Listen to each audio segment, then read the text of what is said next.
Oh, and look, somebody's already... we start right on time and somebody already wants to join us. Okay. Uh-oh. See, I'm already having technical difficulties. Nate, how do I put you aside? Put me aside? Well, you're not a feature. I don't want to talk to you. I want to talk to Nicolas Gordon here. You change layout? Oh. All right. And you can pin Nick. Oh, that's what we want. That way everybody sees Nick's pretty face. Perfect. For the presenter. You can also, without changing the layout, if you pin him, he'll be main, and then he'll have everybody tiled on the side. Okay. With that, I'm going to mute you. I'll mute myself. Mute yourself. Okay. No, thank you very much. I'm going to actually blow this up for full screen. Nicolas, glad to have you, sir. Thanks for having me. Hey, this is as anybody chiming in, this is the first ever SIGUP Success Series. I being your host, David Osmond, and I am here joined by the one and only Nic Gordon. Before we jump into him, I do want to bring up two little things. One, I'm doing this because I wanted to, so I approached the AVC and asked them to do it, and they love the idea, so here we are. If you guys have any ideas you want to give back to the chapter, touch base with anybody in the AVC. Second, we do have an AVC SIGUP social this weekend. Find the details on our Facebook page. So that is the summer solstice, July 16th, going camping. So details are available. Hit me up, hit anybody up. But I just wanted to bring that up. All right. Hey, well, so I am with this guy, Nicolas Gordon, Esquire, right? As a lawyer, is it Esquire? That is a title that a few people will attach to that. Perfect. Well, so this being our very first one, there's going to be some technical difficulties. Bear with us. I am currently out of the country. Hopefully in August, we'll see a refresh and a better audio, sound, and video. But for right now, you get me in a tank top hanging out close to the beaches of Costa Rica. And Nick, you are joining us from where are you? I'm in the suburbs of San Antonio, Texas, and you were giving me grief. My wife throws away some of my T-shirts, but I still have my SIGUP sweatshirt. But why would I wear a sweatshirt in Texas in the middle of the summer? Because I love SIGUP. Very nice, very nice. So what I want to do is just dive in a little bit about you. Basically, tell us a little bit what took you to Utah State University. Oh, I think that was always in my blood. My folks are from Cache Valley. My grandma still lived in Hyde Park, and I had fond memories as a kid going out tailgating at Utah State football games. I think when I got more serious about going to school and college, I would attend different prep courses at Utah State. I looked at some other universities, University of Utah, BYU, and then I put in my applications, and it was the icing on the cake that Utah State offered me the sweetest scholarship. So it was destiny and a dream come true. So just like a lawyer, you go where the money is. I don't know that that's always the case, but it certainly did sweeten the pot. Very nice, very nice. So family was from Cache Valley. They got you up there with a great scholarship. Did you always, you're currently a lawyer, federal prosecutor. Did you always, before you went to college, did you want to go into that degree, poli-sci, lawyer, in that merit, or did you have desires elsewhere?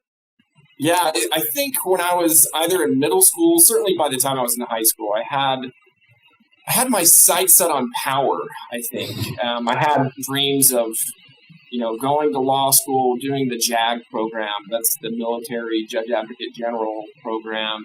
So I was going to go to law school, learn how to write law, do some military service, and then, become this powerful politician, run for Congress, and try to use my power for good.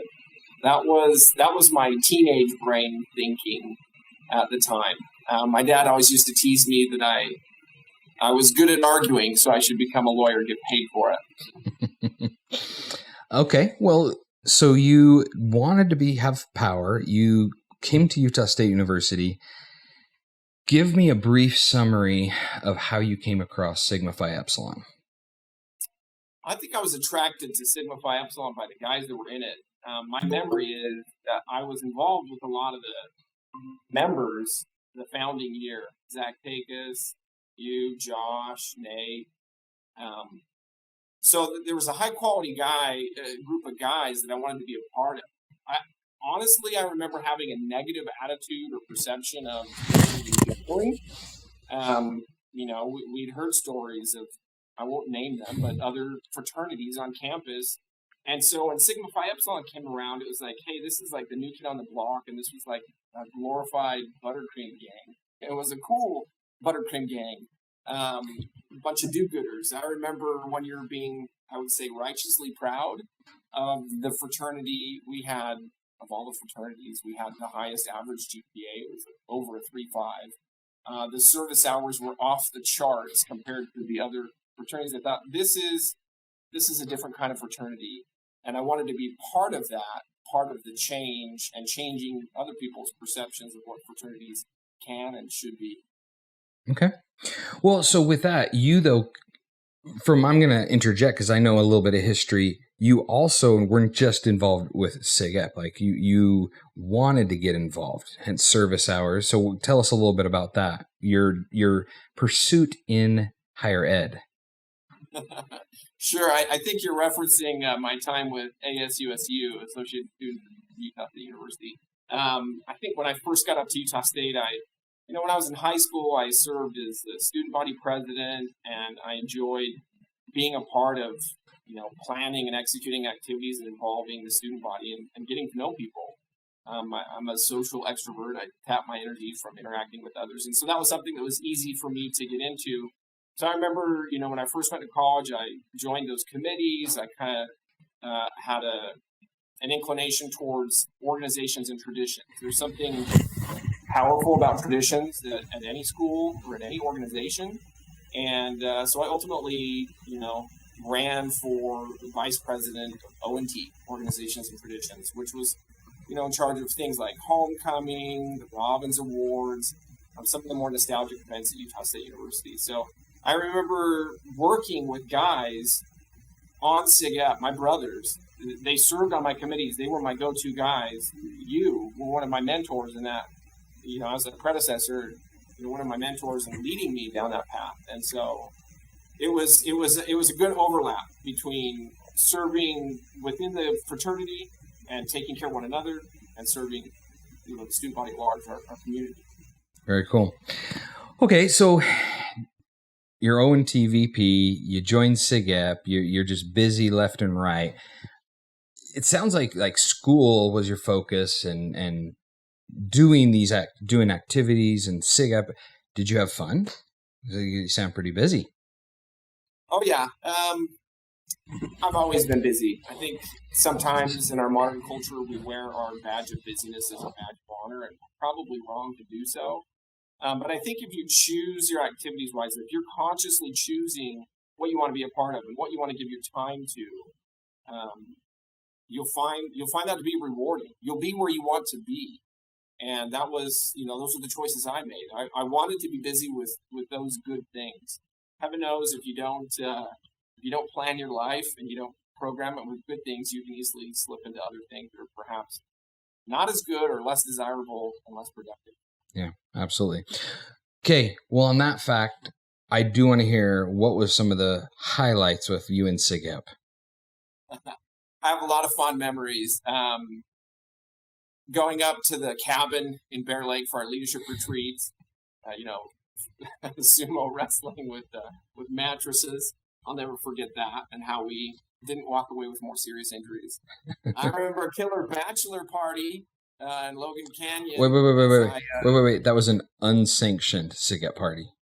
Okay, well, that's still a great memory. It was. That was up Logan Canyon because I got married just after I graduated from college. And but I think one of my fondest memories is thinking about the year that I was elected. One of my campaign promises as the O&T vice president was I wanted to start a new tradition, or at least have a new event for Christmas. Christmas has always been one of my favorite times of the year. And so one of my campaign promises, and you got to deliver campaign promise, was that I was going to put a Christmas tree on the quad. And that was my vision. And I think back, Austin Catlin, Nate Putnam. I think part of being a leader is I think about SIGEP and the experiences that I've had. Like, being a leader means having a vision, but it doesn't mean doing everything yourself. You got to be able to delegate to other capable people. And that was my vision, and these men executed it. We went to some lady's backyard in Logan. Austin freaking cut down a big old pine tree, 30, 40. 35 feet, huge.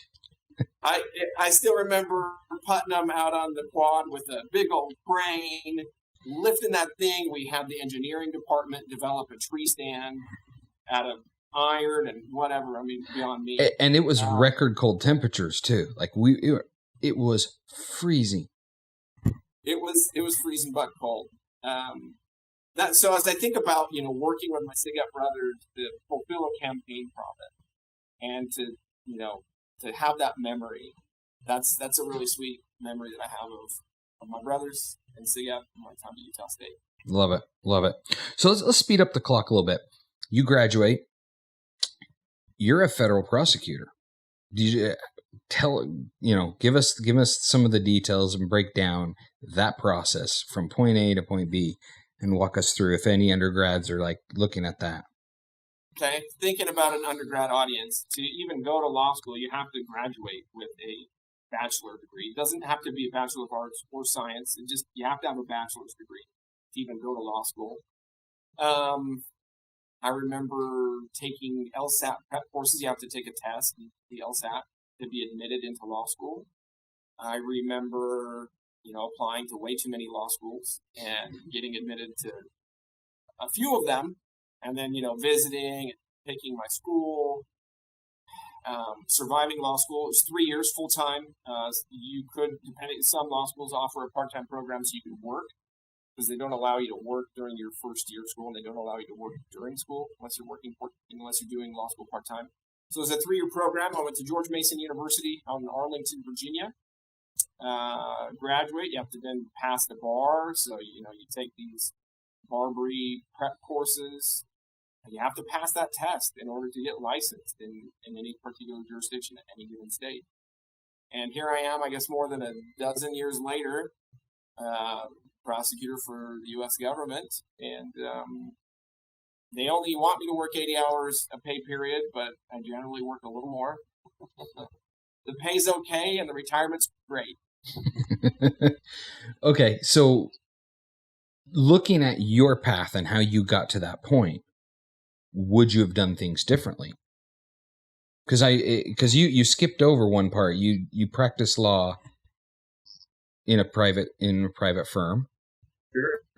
Sure. Yeah, I kind of tease that I've joined the dark side now that I'm a prosecutor. I used to represent defendants, not citizens, in the defense bar. I wouldn't change that.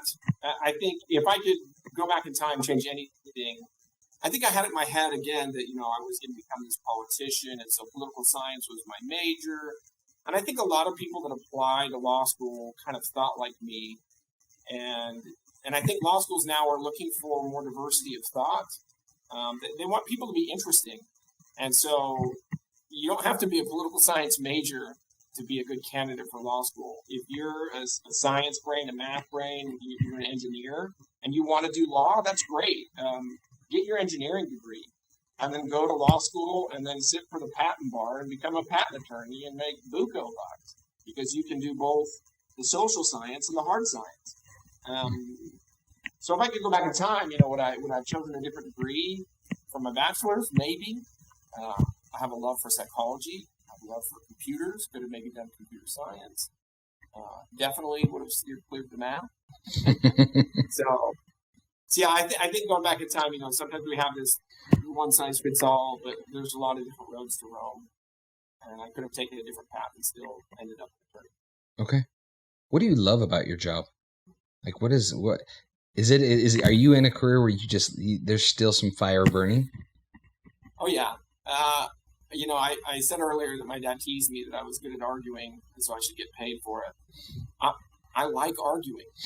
I'm a litigator. So there's a couple different types of lawyers. I think there's transactional lawyers, the paper pushers, and then there's litigators. There's people that are in the courtroom, and within that there's trial lawyers and there's appellate lawyers. And so I'm a trial lawyer, and I'm not trying it before a jury. I'm trying cases before a judge. But I still get butterflies when I'm, doing cross-examination. I'm trying to impeach witnesses. I'm pulling the rabbit out of the hat with, the smoking gun, and here's the evidence to show that they're lying on the stand, or whatever point I'm trying to make. You're making a closing argument. You're trying to succinctly and compellingly state your case. I've been doing this for more than a decade, and I still get butterflies sometimes, and that's fun. That's exciting. Some lawyers are definitely afraid of that, and they will do anything to avoid a courtroom, but I love being in a courtroom. Awesome. So it's better than Judge Judy, right? It is definitely better than Judge Judy. That's petty stuff. That's petty. So tell us, okay, let's not talk petty. What is like one of the coolest, I guess, I don't know if it's public knowledge or not that you can or cannot talk about it, but you think about over the last decade, what is one of the coolest cases or one of the highlights for you? Well, okay, I'll tell a quick story. From my time in the private sector, I remember a man who had made a series of poor choices. I think as a lawyer, you can get cynical. Any law enforcement-oriented position, you can be cynical. I mean, it's a services-oriented industry. You're dealing with people, and you're sometimes dealing with people at their worst or their lowest point in their life, right? If you're handling divorce cases, you're working with people that are seeing their most important relationship break down. If you're dealing with civil business disputes, you're seeing partners that used to be friends and now they hate each other's guts and they're pumping each other for money. And in my practice, you're seeing an overlap between immigration violations and criminal infractions. And so I remember a client when I was in the private sector, he'd had a series of driving while intoxicated. He'd been on probation for like 6 years after a felony DWI. And then when he completed his probation, the guy celebrated by getting cocaine and a hooker and, alcohol. And he got caught, having sex in an apartment complex. And he's a married man with kids, right? He made a poor decision. And the immigration judge at the time said, "You don't deserve a second chance. You're out of here." And he was going to be separated from his family. And the irony was that he'd finally turned over a new leaf. I remember his wife's testimony distinctly about how she finally had the husband that she wanted.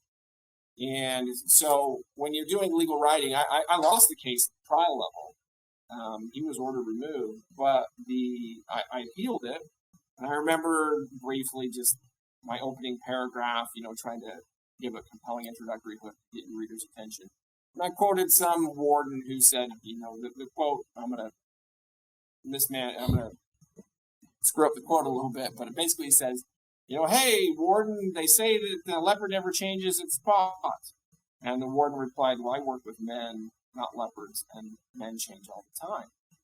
And I just remember that guy. I won that appeal, and I'm grateful that I've never seen that client again because he has turned his life around.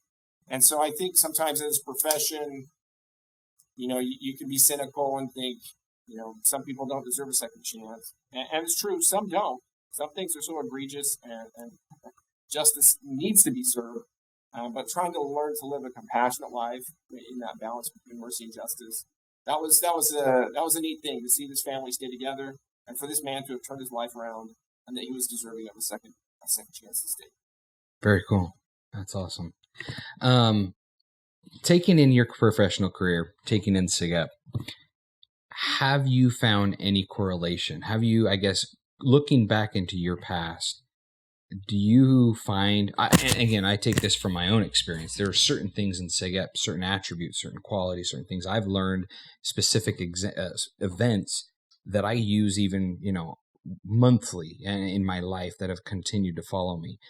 As a federal prosecutor, do you find or have you found any history of SIGEP and the experiences there that have kind of continued in the direction you are and to make you who you are as a person? I think to answer that question, one of the programs that we were involved with when I was in SIGA was the Balanced Man program. Right? It was a program designed to help us develop intellectually, professionally, career, physical health was important, and leadership opportunities. And so as I think about my life now as a prosecutor, husband, father, someone who's involved in my local community, I think back to the SIGA experiences that say, that's like our constant challenge, right? Our daily struggle of trying to find balance with something.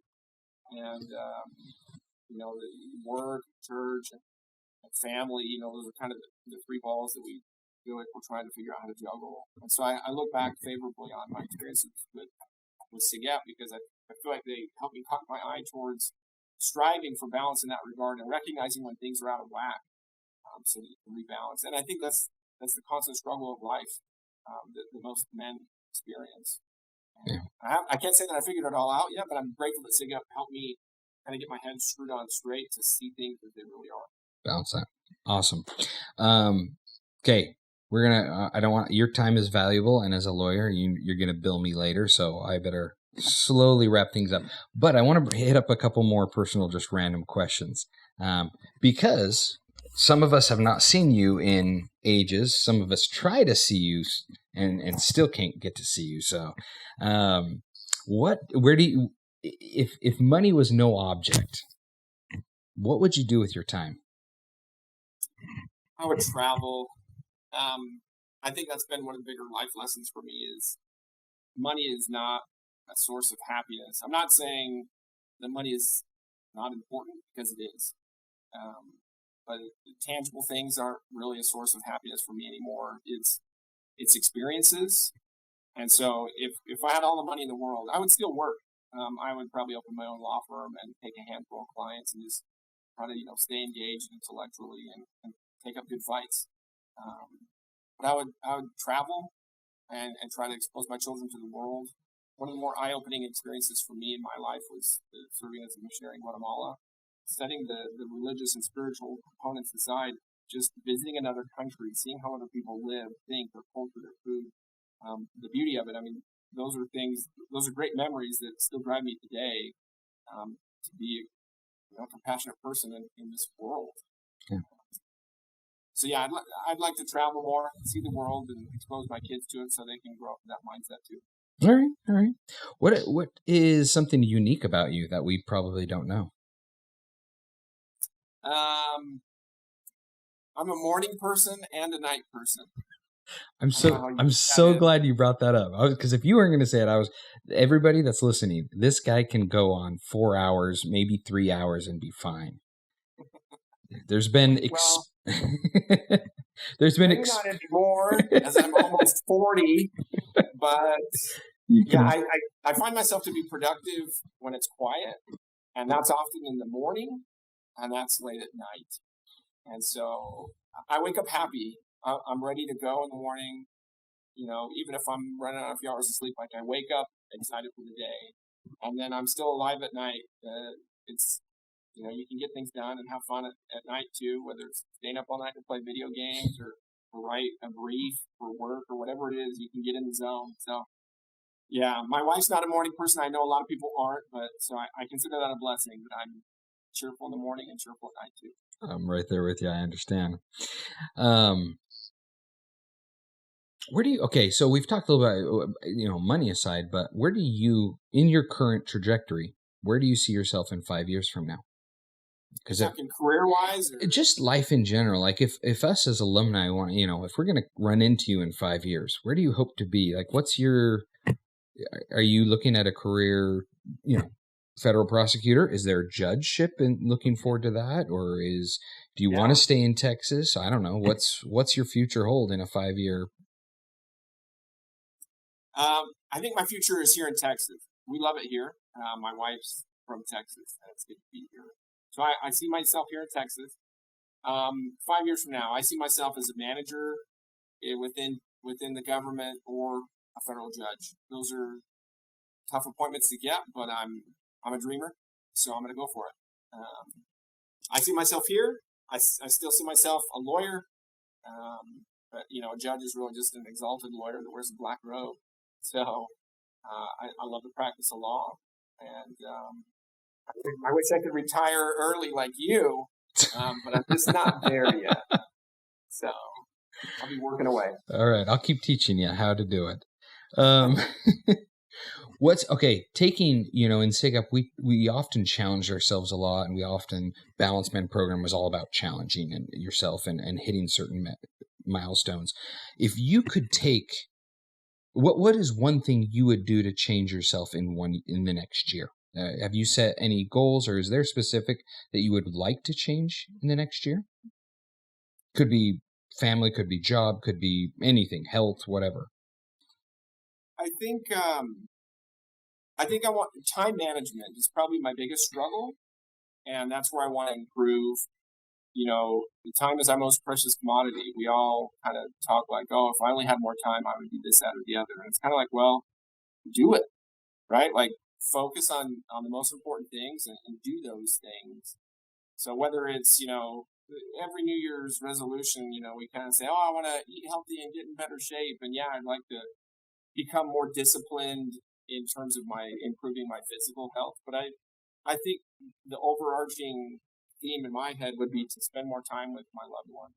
And so how can I incorporate that? How can I make that work together? So, for example, my daughter, she's 12, turning 13, and she said that she wants to try out for the track team next year. And so it's like, okay, well, I'm going to go running with her, and I'll be able to spend time with her and talk to her and run a mile or two every day. That'd be a win-win. So nice, very nice. Yeah, I get that. That's a great goal. Children, and I apologize. Your family. Tell us about your wife, children, real quick. Sure. Been married for 17 years. I have 3 kids. My daughter Ariana, 12, pushing 13. I have a boy Samuel, 10, pushing 11. And my baby, Benjamin, he is going to turn 7 this Saturday. So 3 kids, beautiful wife, no dog, no cat. My wife's a germaphobe. So. See, and that I get that. You don't have a dog or a cat. That way you can go on vacation when you need to. That's the trick. I've wanted a dog, but my wife says that, then we can't vacation. Well, I'll draw the line. The more things you own, the more they own you. You have to maintain them, insure them, store them, care for them. So there's a beauty in simplicity. Amen. Absolutely. Nicolas, what is the biggest takeaway you hope? So 2 things. This is a 2-part question. Alumni that are listening to you that haven't seen your beautiful face in 10 years, what is one thing you want to say to them? And then undergrads, those that are in college that have joined SIGUP that are like, this life is crazy. Let's start with the undergrads, and then you can finish off with the alumni. Okay. So what's one thing you want to tell those undergrads? To undergrads, I think, putting, career aside, I think I would just remind people that happiness, I think the greatest predictor of happiness is the strength or the quality of the relationships you build with others. So take the time to invest in your relationships with others. You can learn something from everybody you meet, if they're higher or lower than you in terms of social status, money, intellect, whatever it is. You can learn something from everyone. So treat everyone you meet with respect. They might be your boss one day, and you can learn something from them. And ultimately, it's your relationship with them. There's more to life than being happy. Having purpose is more important, in my opinion. And relationships give your life meaning and purpose. So invest in those relationships. It will change your life. To my SIGUP peers, what can I say other than I'm sorry that I'm kind of a private person. I was looking at all the questions you might ask me tonight, Oz. I was like, man, these are kind of personal questions, and my wife and I pride ourselves on being private to some degree. So I don't have a great social media presence, and I rarely post pictures publicly. But I guess I would say to my SIGUP brothers, even though I haven't stayed in touch with many of you, I remember our times together with fondness. I remember who you are. I'm grateful for the memories that have forged me into the person I am today. As I think back on them, They say, I think, between 14 and 24 is the decade of decision making. And the decisions you make in that time period will influence the rest of your life for the rest of your life. And I'm just so grateful that I could spend some of the most pivotal years of my life, most formative years of my life with good men like you. I hope you're all doing well. I hope you're all doing good things. I hope you're all happy. And I hope, all my ramblings tonight, you might have pulled a nugget out that will make your life better. I'm sure they have. Nicolas, I love talking with you. Always, man. You are my brother through and through. I want to do I got a few people on board. If there are any questions, feel free to chime in, and we'll spend like a minute or two on any questions, if there are any. If not, we'll let this man I know he's got some appointments later tonight with maybe some other brothers. I don't know. Very important appointments.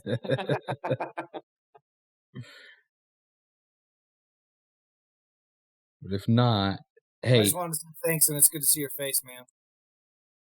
It really is. Love you, bro. Miss you, brother. All right. Thanks for the sage wisdom as well. There's some good stuff in there. I really appreciate it. Well, hopefully somebody's found, this past 30 minutes to be valuable to some degree. If not, it's just been a great conversation with you, Oz. Absolutely, man. Well, and that's just something, for those that are listening, like, you have been a brother that has been a part of my life from, prior SIGEP. We joined together, and we both had those hesitancies at the very beginning, saying, is this fraternity going to tarnish us, or are we going to make it better, and we going to become better individuals for them?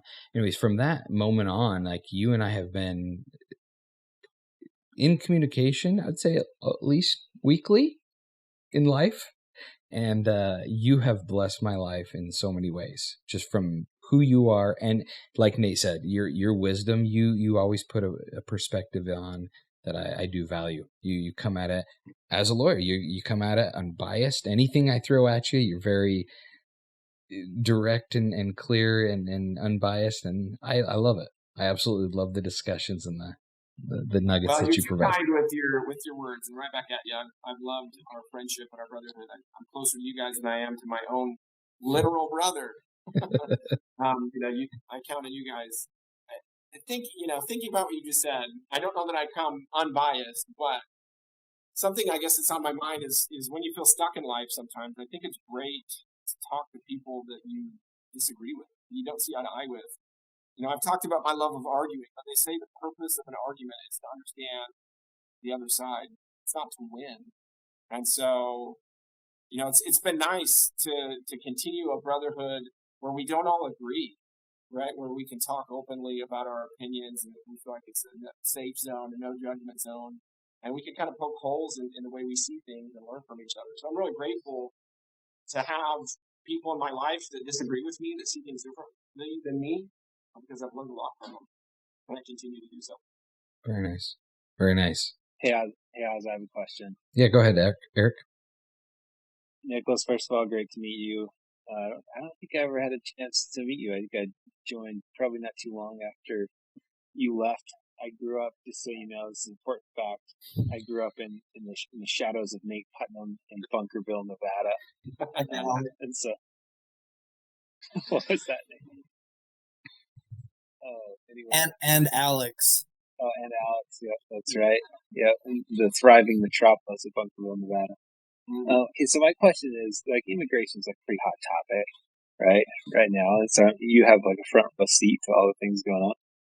I'm curious. I don't even know like what question to ask, but I'm curious. Like, what do you know about like immigration law and policy? What have you learned that the rest of us just wouldn't know from the seat that you have to observe the legal system and the policy? Like, I'm curious what you've learned that maybe I wouldn't see by just like reading the news. Sure. Great question, and a loaded question in a politically charged topic, right? Yeah. I think my knee-jerk reaction, there's a couple thoughts. One, the media will oversimplify what they purport the solutions to the immigration problem. I think first, it's great that this country is still, relatively speaking, a country where people want to come here. We are far from perfect as a nation, but generally speaking, or comparatively speaking, we're better off than a lot of countries. And so I think first, I guess I would say it's great that we have this problem, that people aren't leaving our country en masse, but rather people would rather come here en masse.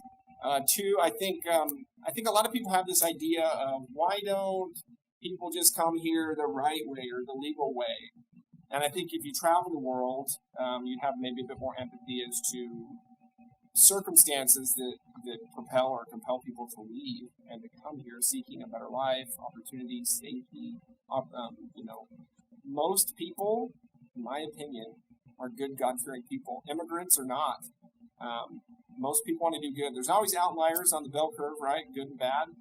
And so to overgeneralize the immigrants coming here are criminals, I would say that's a very broad overgeneralization. And so the cynical side of me says, there hasn't been comprehensive immigration reform since at least 1996. Maybe there's some tweaks in 2000. But really, for 20 plus years, there hasn't been any significant change in our immigration laws. There's been presidents that have swung the pendulum left or right, but Congress has, for lack of a better term, failed to act. Congress is supposed to write the laws, and the executive is supposed to execute them. And we haven't seen any major updates in those laws. And so the cynical side of me says that the government must be content with the status quo. We have a black market of laborers, cheap laborers that don't, get protections or proper wages or OSHA protection, whatever the case might be. Like, people are enjoying that. Business owners might be enjoying that. On the other hand, it can be a rallying cry to stir up your base, and it's kind of all about votes. So I guess I'm a disgruntled voter in that regard. If I had my magic wand, right? Like, how would I rewrite immigration law? I think I would liberalize the visa quota system. There's a quota, right? So again, this is just a broad example to maybe answer the question: why don't people with family here? Why don't they just come the right way? There's a quota, a certain number of visas that are given based on your relationship with the petitioner every year. And based on even where you're from, there's special lines for people from Mexico, India, the Philippines, China. And so if you're a brother or sister of a citizen, or you're the spouse of a permanent resident, there's a way to come, but that process can be 2 to 20 years. If people waited for, I'm not encouraging people to break the law, but I guess I'm just saying, if people waited for their visa to become available for 20 years, they're going to be dead before they get here. And they may not have that luxury. I think the other thing to look at is asylum law generally. So asylum law is meant to protect people that are afraid or have suffered persecution on account of their race, religion, nationality, membership in a particular social group. That's a very nebulous concept, or political opinion.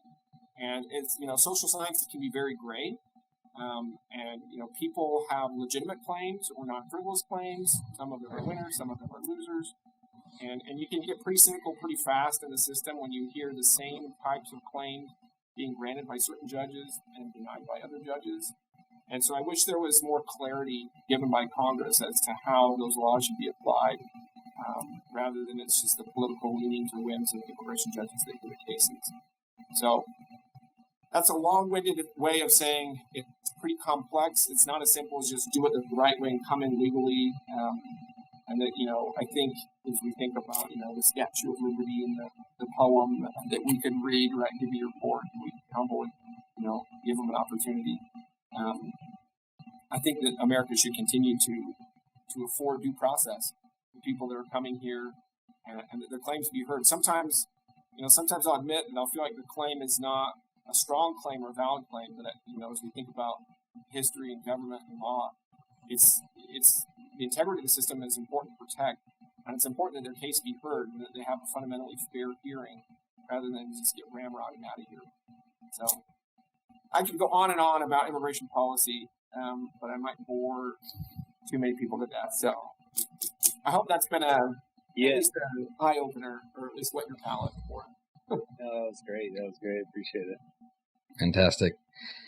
Nic, again, thank you so much for your time. Love to see you, man. And I'm excited. Thank you for doing this. Like I said, I hope to reach out to many other brothers and find out where you guys are at, what you're doing. Eric, Nic, Nathan, beware. I'll come after you guys next. Now I'd love to catch up. It has been far too long with some of you. And I know all of you got a load of information and life to share. So, with that, we're going to say goodnight and let you get some early sleep or let you go do what you need to do. Love you, brother. All right. Yeah, see y'all later. Heart. You see, it's a heart. That's my heart. Just like the heart you put on